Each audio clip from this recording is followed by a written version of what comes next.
Kalokohan, ganyan na lamang inilarawan ng Malacanang Palace ang mga naging pahayag ng Lead Defense Counsel ni dating Pangulong Rodrigo Duterte sa ICC na laban kay Pangulong Ferdinand Marcos Jr. Kaugnay ito ng umano'y hindi pagtupad ni Marcos na hindi makikipagtulungan sa ICC sa pag-aresto kay Duterte.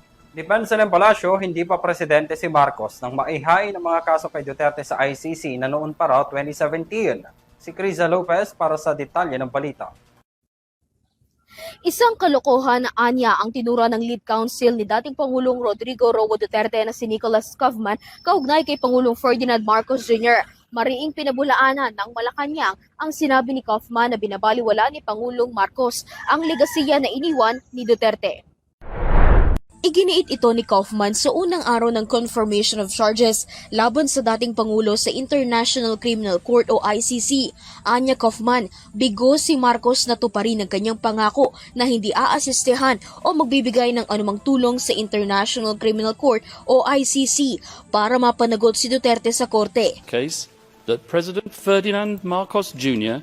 set out to neutralize Rodrigo Duterte and his legacy.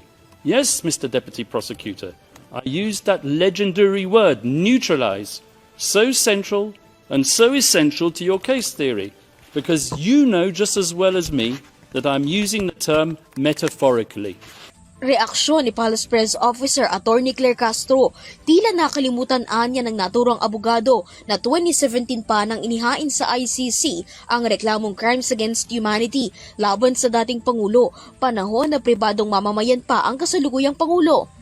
Dagdag pa ni Castro, sinabi rin ng isa sa mga abogado ni Duterte na si Attorney Silvestre Velio III na noon pa ay inamin na niya na mayroon umanong pinatay na tao ang dating Pangulo. Inaakusahan ng ICC si dating Pangulong Duterte ng crimes against humanity dahil sa pagkakasangkot sa pagpatay ng 73 katao mula 2013 hanggang 2018. Sa opening statement ni Kaufman, hiniling niya sa korte na ibalik na sa Pilipinas si Duterte. Para sa EuroTV News, Criza Lopez, sumasaludo sa bawat Pilipino.